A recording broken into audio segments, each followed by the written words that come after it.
साल 2021 north Korea के एक बड़े से स्टेडियम में 10,000 लोगों के मजमे के बीच एक 17 साल लड़के को लाया गया जो कि व्हील चेयर पर था।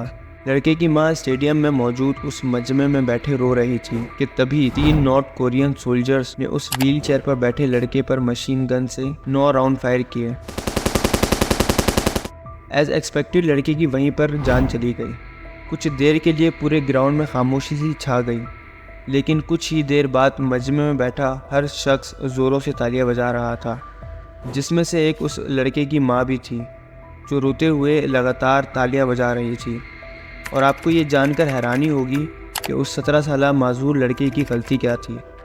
साउथ कोरियन यानी कि K-पॉप म्यूज़िक को सुनना। तो ख़वातीन व हज़रात, वेलकम टू अशरिस्तान and chapter of North Korea. North Korea, जो कि करीब 2.6 करोड़ की आबादी वाला दुनिया की सबसे आइसोलेटेड कंट्री है, जिसमें सज़ाए मौत देना काफ़ी आम सी बात है। नॉर्थ कोरिया की बाउंड्रीज 3 अलग अलग ममालिक से मिलती हैं, जिसमें रशिया, चाइना और साउथ कोरिया है। इसीलिए यहाँ के लोग इन बाउंड्रीज़ के ज़रिए कई बार नॉर्थ कोरिया जाने की कोशिश करते रहते हैं। साल 2017 में एक 24 साला खातून अपने 2 साला बेटे के साथ नॉर्थ कोरिया से भागते हुए चीन के बॉर्डर तक जा पहुंची। उसे लगा कि शायद अब वो नॉर्थ कोरिया के जहन्नम जैसी ज़िंदगी से ख़ुद को और अपने बेटे को आज़ाद करवा चुकी है, लेकिन उसकी ये खुशी सिर्फ 2 पल की थी, क्योंकि चीन में इंटर करने के बाद वहाँ की अथॉरिटीज़ की वजह से उसे दोबारा से नॉर्थ कोरियन सोल्जर्स के हवाले कर दिया गया, जहाँ उसे भागने की सज़ा के तौर पर टॉर्चर और आखिरकार सज़ाए मौत सुना दी गई। अब काफ़ी आइसोलेटेड होने की वजह से नॉर्थ कोरिया की ख़बरों का बाहर आना काफ़ी मुश्किल होता है, लेकिन जो ख़बरें बाहर आती हैं वो काफ़ी दिल दिलाने वाली होती हैं। जैसे रिसेंटली नॉर्थ कोरिया में 200 लोगों की एक्सिक्यूशन रिपोर्ट सामने आई, जिसमें एक बड़ा नंबर टीनेजर का था, जिनमें उनका क्राइम K-पॉप म्यूज़िक को सुनना और इंग्लिश मूवीज़ को देखना था। क्योंकि दोस्तों, यहाँ के supreme leader Kim Jong Un के मुताबिक फॉर्जन म्यूज़िक को सुनना या फिर मूवीज़ को देखने की ये एक्टिविटी नॉर्थ कोरिया कंट्री के लिए एक बड़े वायरस की तरह है, जो उनके सिविलाइजेशन को डिस्ट्रॉय कर सकता है। नॉर्थ कोरिया से भागकर आए एक डिफेक्टर, जिनका नाम उप से होयूक है, बकौल उनके कि हर बार गवर्नमेंट एक्सिक्यूशन के बाद लोगों की बॉडीज़ को मजमे भरी जगहों पर जैसे कि मार्केट, स्टेडियम में लटका देते हैं, ताकि उनकी बॉडीज़ को देखकर लोगों के अंदर ये डर बैठ जाए कि आखिर रोल छोड़ने वालों का कितना बदतरीन अंजाम होता है। और मज़े की बात तो यह है कि इतना सब होने के बावजूद भी नॉर्थ कोरिया के टीवी चैनल्स और रेडियो पर लोगों को ये प्रोपेगेंडा लगातार सुनाया जाता है कि वो दुनिया की सबसे बेस्ट कंट्री में जी रहे हैं और उन्हें इस ज़िंदगी के लिए अपने सुप्रीम लीडर्स का शुक्रगुजार होना चाहिए। दोस्तों, आपको ये जानकर हैरानी होगी कि नॉर्थ कोरिया में वहाँ के सुप्रीम लीडर को उनके भगवान के तौर पर पूजा जाता है, जहाँ आपको उनकी ही नहीं बल्कि उनकी फ़ोटो तस्वीर की भी इज़्ज़त करनी होती है।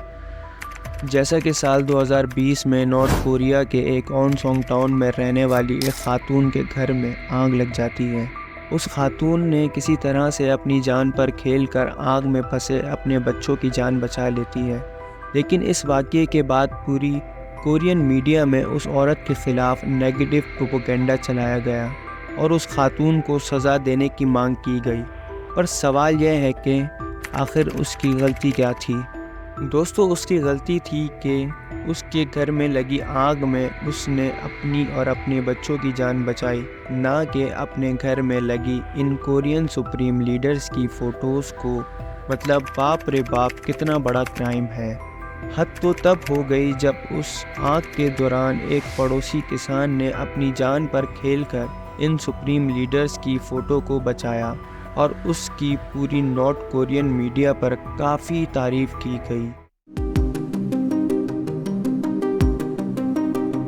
वैसे दोस्तों, आपको नॉर्थ कोरिया के बारे में ये जानकर हैरानी होगी कि यूनेस्को के मुताबिक इस कंट्री की लिटरेसी रेट 100% है, यानी यहाँ की पूरी आबादी पढ़ी लिखी है। ऑल्सो नॉर्थ कोरिया की ख़ास बात यह है कि यहाँ पर पूरी एजुकेशन गवर्नमेंट फंडेड होती है और ये कहीं ना कहीं नॉर्थ कोरिया की ज़रूरत भी है, ख़ास करके उनके लीडर्स की, क्योंकि इनकी पूरी स्टडीज़ के दौरान बच्चे से बड़े होने तक इन्हें लगातार ब्रेन वॉश किया जाता है। इन्हें नॉर्थ कोरिया की झूठी हिस्ट्री पढ़ाई जाती है کہ کیسے ان کے سپریم لیڈرز ان کی گاڈ کی طرح ہیں، جنہوں نے نارتھ کوریا کو جاپان، ساؤتھ کوریا اور امریکہ جیسے ظالم کنٹریز سے اکیلے ہی بچایا ہے۔ یہاں تک کہ چاہے سائنس ہو یا میتھمیٹکس، ہر سبجیکٹ میں یہاں سپریم لیڈرز کی ایک گاڈ کی طرح تعریف کرنا کمپلسری ہے۔ یونیورسٹی میں سائنٹیفک اسٹڈیز کرنے والے اسٹوڈنٹس اینڈ سائنٹسٹ کو بھی اپنے آرٹیکل میں اس طرح کوئٹ ایڈ کرنی پڑتی ہے، جیسے عظیم ترین رہنما کامریڈ کم il سونگ نے یہ باتیں سکھائیں، عظیم ترین کامریڈ کم جونگ il نے یہ ہدایات دیں، یا پیارے اور قابل احترام کمانڈر کم جونگ ان نے درجہ ذیل یہ کہا۔ 17 سال تک پوری طرح سے برین واش کیے جانے کے بعد اب نارتھ کوریا کے ہر ایک اسٹوڈنٹ کو کمپلسری ملٹری میں سروس کرنے کے لیے جانا پڑتا ہے۔ لڑکیوں کے لیے یہ ایج 23 سال کی ہے۔ ویسے آرمی میں سلیکٹ ہوئی زیادہ تر لڑکیوں میں سے کچھ لڑکیوں کو ایک اسپیشل اسکواڈ بھیجا جاتا ہے، جسے کورین میں کم اونجو اور انگلش میں پلیجر اسکواڈ کہا جاتا ہے۔ ویسے ان کے نام سے آپ نے ان کے کام کا اندازہ تو لگا لیا ہوگا، کیونکہ ان کا کام صرف نارتھ کوریا کے ٹاپ آفیشلز اور کم جونگ ان کو خوش کرنے کا ہوتا ہے۔ نارتھ کوریا میں ملٹری سروس سے بچا نہیں جا سکتا جب تک آپ اسٹڈیز میں ایک جینیس ہیں یا پھر کسی اسپیشل رینک آفیسر یا لیڈر کی فیملی میں سے نہ ہوں۔ ہیلو گائز، ہوپ فلی آپ کو یہ ویڈیو پسند آئی ہوگی۔ اگر پسند آئی ہے تو نیکسٹ پارٹ 2 اور 3 کے لیے یہاں اوپر دیے گئے لنک پر کلک کریں اور like, share, comment and subscribe کریں۔